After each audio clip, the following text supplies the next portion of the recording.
Starting us off will be pSi versus SK Alpha, and following up that one will be oh, how do I always forget this? I was literally just looking at it. Urk versus Naz, so that should be good as well.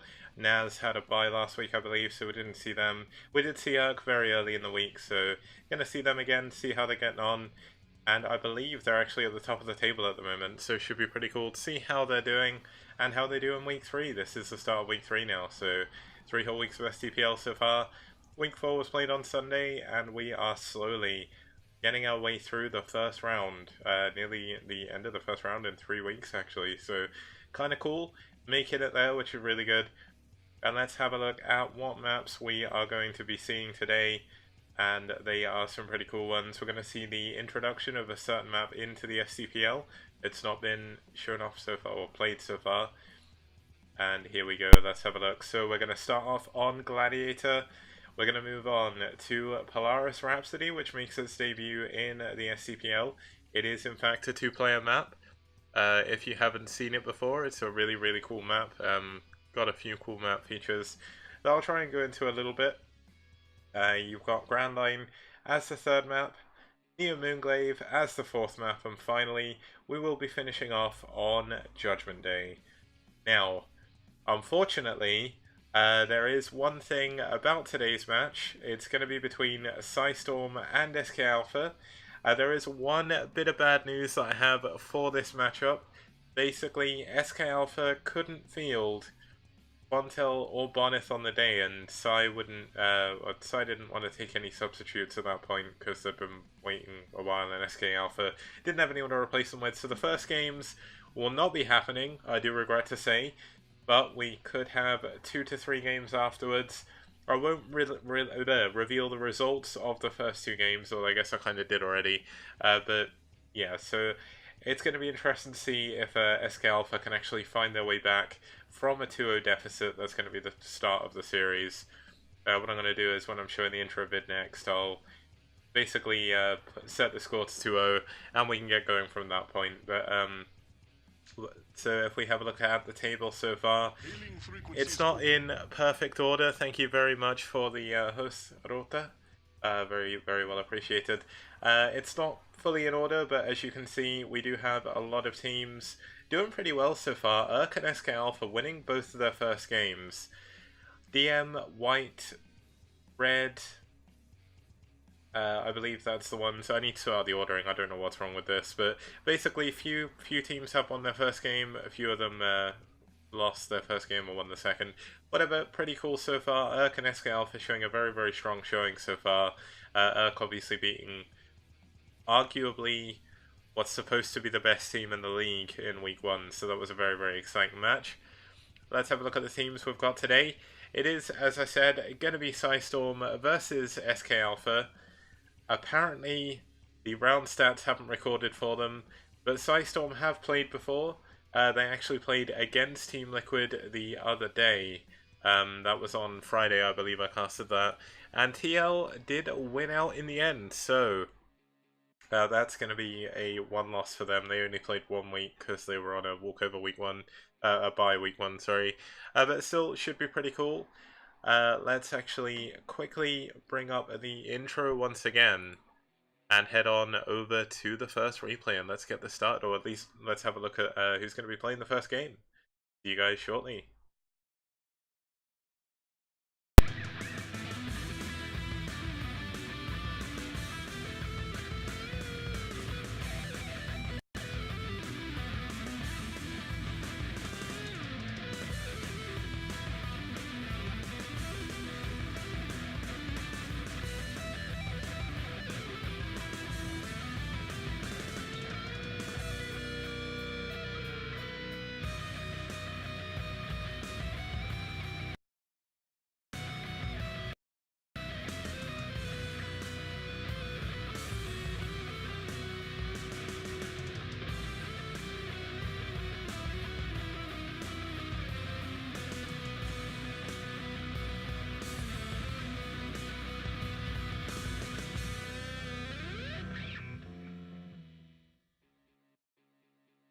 Okay, what we're actually going to do is, just while I quickly report the walkover games, and load up the replay, I'm just very quickly going to show my face for a bit. Hopefully you're all having a wonderful week so far. I've had a bit of a culture shock because I've gone from being off work over the weekend, or over last week, to going back to work, and that was fun, let me tell you that. It's hard to go back to work after a week off. I very rarely actually take the whole week off for that reason, but last week I really needed a break, and you know what, I got a free day off because it was the bank holiday, so I made use of it. That was okay to do, but still, it's not been too bad back at work. It's just something I would rather have rather have been able to put off a little bit more, a little bit longer. But let me just quickly update this. So they started off on Gladiator.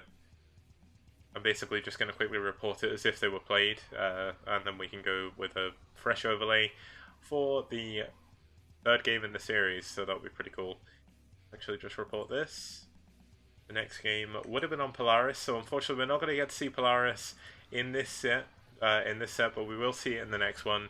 So all is not lost. Actually, just need to have a look at who the second game was. It was Marine versus Bonith.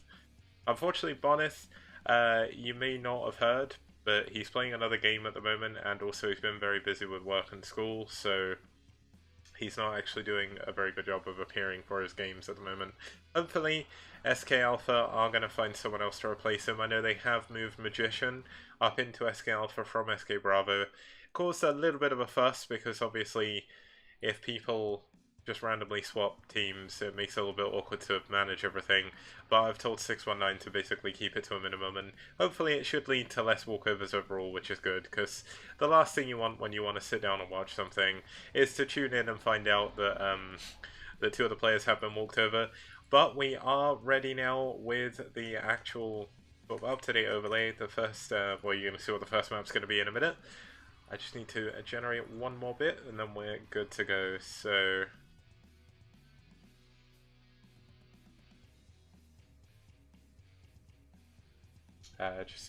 I always take ages doing this bit, and I feel really stupid about it. It's really easy for me to set up, but it's just picking colors. Like, I don't know why. My brain, like, fails picking colors, and I can't figure out why. But you know what? That's all generated now, so let's actually just, let's just head on into the correct overlay. We can have a look at who is going to be playing first and what the map is going to be. So here we go. As I said, we're going to be starting with a 2-0 lead to pSi Storm, but we are going to have, as the first match here, Cold versus Dewalt. Now, Dewalt, a very strong Protoss player at the moment, arguably one of the better foreign players in general right now, so this is going to be a very, very uphill battle for our Zerg here. Dewalt winning both of his games so far, Cold winning his game as well last week, so both of them doing really, really well. Be interested to see how they face off against each other, and how this game's going to play out on Grand Line SE. Now, Grand Line SE is a very, very cool 4-player map. There is this kind of, you can't see my mouse, but basically I'm pointing. There's this big, like, high ground pod in the middle with 6 ramps going up it, 2 small, so that's 8 ramps. 2 small at the top and bottom, 2 small, and then 4 big in the middle. Really cool. You can build in some of that high ground. It is going to be a PvZ here, so I don't think we'll see that too much, but you never know what's going to happen with Brood War. Brood War games are very, very cool.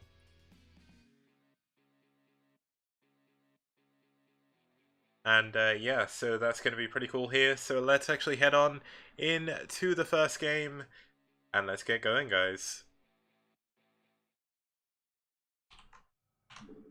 Okay, I just need to swap the overlay over, and we should be good to go. Hopefully that's all showing up properly. Looks like my Brood War isn't showing, so I'm just going to pause the replay just very quickly, just until Brood War decides, you know what, I want to show myself. There we go. We're all ready. So as I said, we are starting off in set 3. It looks like my colours have gone a bit messy because of my green screen. Just quickly, I'm just going to see if I can change the settings of this, just so we keep... okay, I don't think that's actually going to work.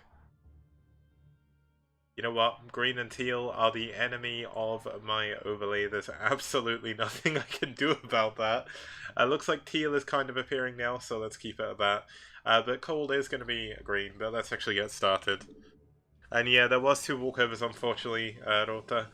Basically, SKA couldn't, their players didn't turn up in time, and pSi didn't want to wait, but I've asked them to be a little bit more lenient in future, just so we don't get as many walkovers. It kind of does ruin the feel of especially casting, because I'm always looking forward to casting lots of good games, and then I find out that I have to tell people there's 2 walkovers, and that's kind of bad, but you know what, it's not too bad. Starting us off in the top right position, 2 o'clock, we do have the Green Zerg fighting for pSi.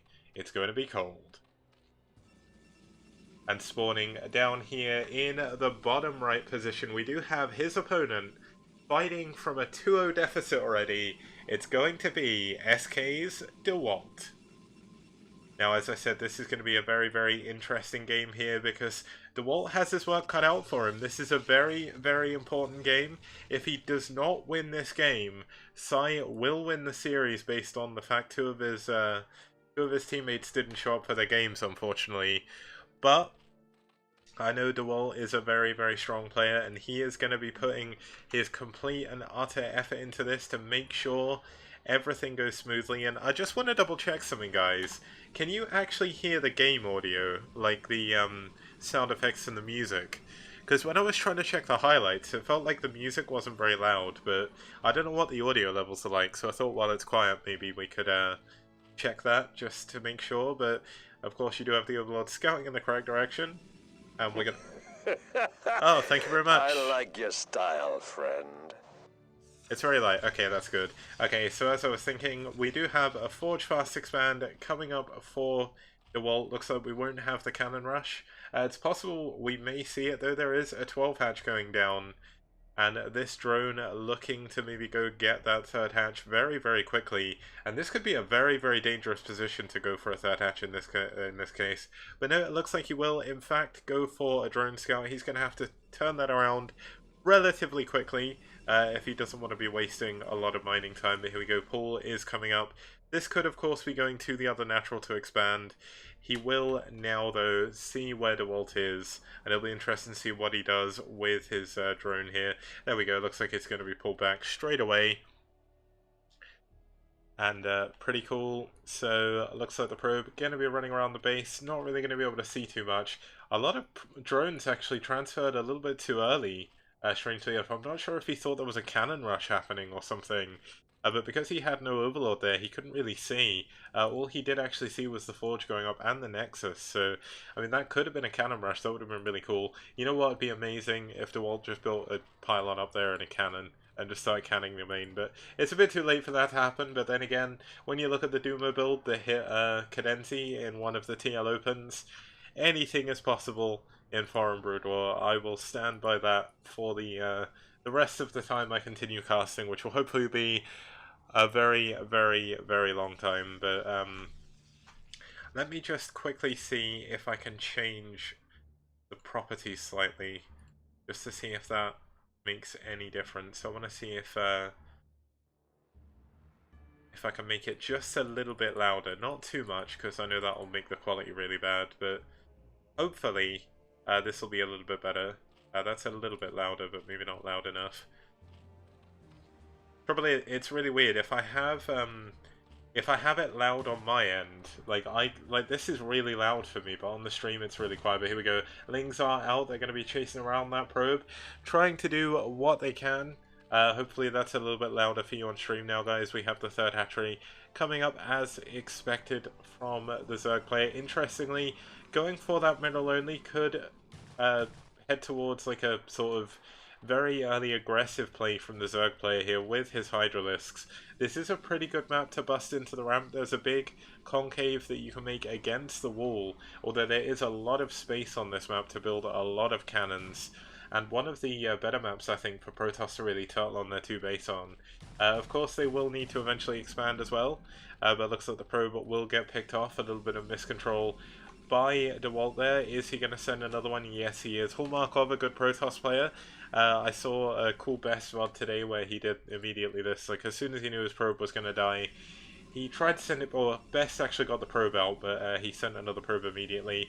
The important reason behind this is what you do is when the probe is still alive in the main, you can do this in STPL drone as well. Drones aren't normally going to be sent out like that, but if you right click on the minerals, looks like maybe he didn't do that, but you can actually slide through any links on the ramp. A really important trick to use as a Protoss player, just to get as much scouting as you possibly can, because the probe is not going to be able to get past here unless there's a little bit of miss micro by cold. And Cadenza does play Zerg, but not in this game. She does play Zerg normally, but she is not around right now. But as you can see, pretty standard back here for Dewalt. He does scout the very quick third base at the other base. We'll see an extra hatchery going up as well. That's going to be 5 hatcheries for the Zerg player. Will we see 6? Currently, there is no Hydralisk Den coming up either, so it's going to be a little bit harder for Cole to be super aggressive here, but it's not off of the table completely. Judging by the fact he is going for 2 gas right away, though, I get the feeling we are going to see a lair coming up fairly shortly after Ling Speed. I mean, it could very well be some kind of Ling all-in, but I would highly doubt it at this point. Not really too much to gather. Other than that, though, Dewalt back at home, playing very standard. Adding on his pylon, he'll be adding a Stargate here with his probe, and there we go. And we do have a Robo coming up, so not exactly standard. This is going to please Rota quite a lot. It's Corsair Reaver coming up now for Dewalt. Very, very cool style. Pretty good on this map because there is an island base that the Protoss can take with their early shuttle, and shuttle speed on the way immediately there. Through there, and oh man, if you take a drink every time I say cool, you will be literally dead. But here we go, the probe going over to take that island base. Very, very strong build for Zerg to make on that map. Or on this map even, we are going to see the Hydralisk Den. It's going to be Hydra Speed and Lair at the same time. But here we go, we have a trio of Zealots actually going to get into the third base here. Looks like Cold isn't too worried. He's not actually going to send anything to defend. We do have some units moving over, but the drones pulled immediately, and this is a lot of lost mining time. And this is going to be very, very good for Dewalt, who is going to get his 3rd gas base incredibly quickly here. But can he get some drones at least, or is he going to lose them? He gets 1 drone. Can he at least get another one? 2nd does go down. 3rd goes down as well. Really nice micro there to get them to the point where he can just one-shot them. And this is such a good position for this Zealot to hold, and his buddy is going to go there as well, and these Lings are going to find it very, very difficult to break through here. Looks like this 2nd Zealot not going to be too lucky, but as you can see, the first Reaver is out and in the shuttle. The Nexus should be going up as soon as Dewalt has enough money for it. So he's going to have some fun here, but this could be a lot of damage. Let's see exactly how much damage this Reaver can do. 1 drone for 1 Scarab, not a bad trade. And this could be a good Scarab. 3 drones, 5 drones overall now. And he is going to be able to pick up and get out of there. And that's exactly what he's going to do. Unfortunately, the Scarab did bug on the gas. But looks like we are going to have a counterattack here coming in for Cold. He is supply blocked now. His first Overlord did go down. But there is too much defense here for Dewalt. This counterattack shouldn't do too much. And one of the benefits of going Ser Reaver is you do have an insane defensive posture. How are you going to break Reavers in this position? Storm, energy runs out. Scarabs, as long as the Reavers stay alive, the units will not die whatsoever. But here we go, the Reaver coming back in. 6 kills on the Reaver, going to be 8 kills now.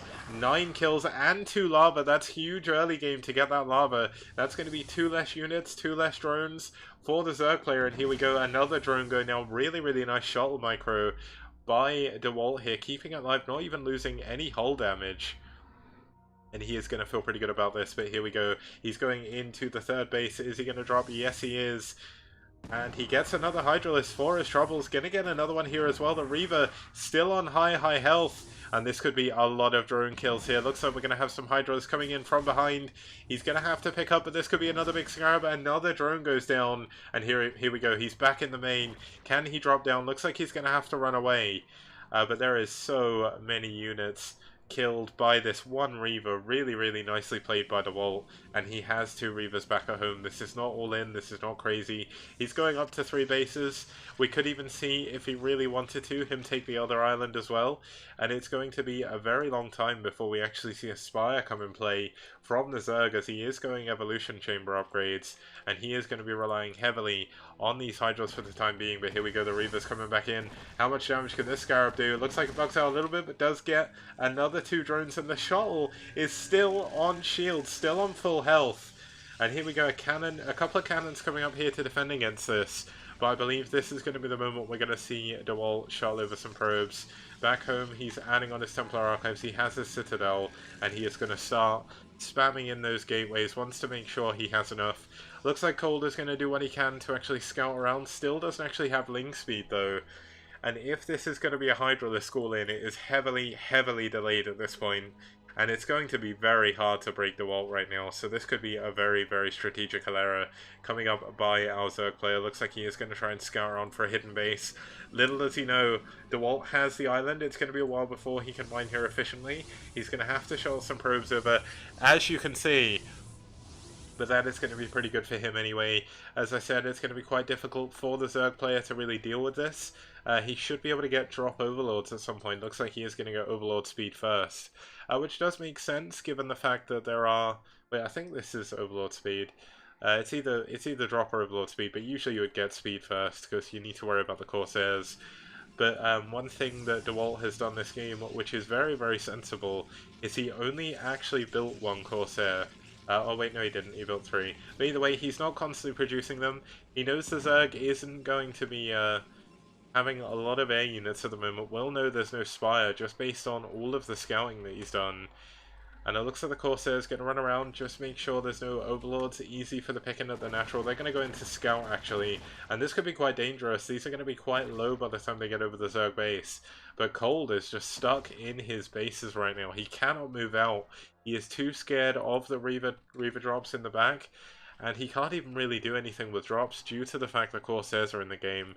Of course, he does have pretty good scouting on all the other bases that the Protoss player most likely would have taken.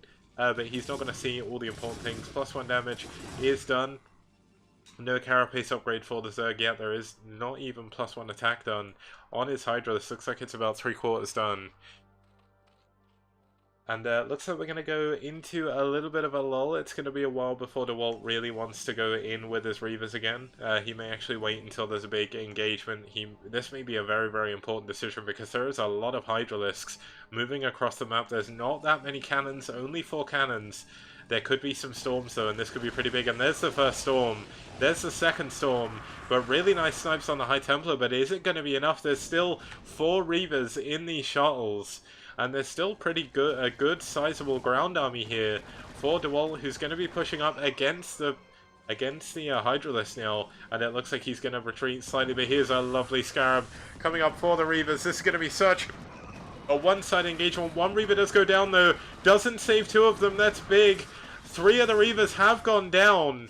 Looks like 1 of them was picked up in the end, yes it was, but still, that was a really, really nice trade for our Zerg player, who finds himself getting closer and closer in supply to Dewalt.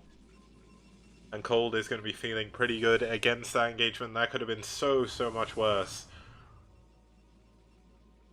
Dewalt unfortunately not having perfect Reaver shuttle micro there, but still good enough to at least do a decent amount of damage. And here we go, it looks like he's going to go in for some more harassment, but this shuttle is going to run into the danger zone. Here it goes, it's trying to fly in. Will it get pulled away? It doesn't get pulled away, he's flying into the main with it. The Zealots have been dropped, the Reaver is dropped on the ramp as well, and how big is the Scarab going to be? Looks like it's going to dud on the Hydralisks and the ramp, but here we go, the shuttle going in again. 1 Scarab goes down, killing 3 drones, but the shuttle is going to go down as well. And was that really worth it? 2 Zealots and a Reaver with the shuttle for just 3 drones. I don't think it is, and the longer this goes on with Cold getting very, very nice engagements like this, the better it's going to be for him. Of course, Dewalt has this 3rd gas base. That is very, very huge in PvZ. But Cold is slowly going to be able to start taking over the map. Looks like we did have a pause and an unpause. We don't obviously see that because it is replays. But Zerg is definitely in a good position right now. After that especially, it looks like we're actually going to have another drop coming into the pretty well defended natural. But the Hydralisks have moved to the very back here. Looks like we do have +1. Is he going to hide? Here we go, Storm. He gets a Storm, but it's not a great Storm there, but does still get 4 drones at least, I believe. And Zealots once again moving in, trying to do as much damage as they can. But this Sunken Colony, worth its weight in gold. Can this Zealot actually get one of the Hydras? No, it cannot. And once again, Cold is just taking over the entire map right now. Dewalt is moving into a more standard late game PvZ comp. He is going into Dragoon, Archon Zealot. Sorry, Dragoon Templar Zealot. May see some Archons coming in here soon. He will have a little bit of excess gas. There isn't that many minerals at the other base. Now, not really too sure on how many gateways he has based on the minimap. I think he's on about 9. I'm going to count in just a second. Let's actually just quickly count. 1, 2, 3, 4, 5, 6, 7, 8. Yeah, 9 gateways with the one in the natural as well. But here we go. Looks like we're actually going to have Dewalt with his 2-1 upgrades. Going to be going for a timing here. Can he get in? Looks like we do have some very, very well clumped Hydralisks. And this could be a big storm location. But no, there is observers here as well. Nice storm does go down on the Hydralisk. There is units on both sides getting destroyed here. Really, really nice storms though. And not very good splits. Another load of Overlords do go down. And there's just so much damage here from the Protoss player. The Reaver's in the back. Scarab's getting stuck on the units, but I don't think it matters anyway. There's just so many Zerg units going down, and he's right by the Zerg production. And he has morphing a lot of Archons right now. Link Flood will not do anything against this. And even though Cold will be able to set up a flank, this is such a huge battle for Dewalt to be able to win. He's in the natural of the Zerg player with 2 Reavers. They're shooting the Hydralisks as they leave the rally point. And such huge damage going down. Dewalt with an amazing engagement right now. There's actually engagement at the top side as well. Archons taking on Hydralisks. Reavers in the bottom as well. And this is just far too much damage for Dewalt. He's 100 supply ahead nearly. And such a great clinical approach to this matchup by Dewalt as he moves in after constant harassment and just goes in with the Death Army. This is going to be too much for Dewalt to handle, or for Cold to handle, I believe. Cold is trying to hold on, he's trying to re-macro, but how on earth is he going to get an army that can deal with this? I am not sure. And GG, Cold is going to lose the first game.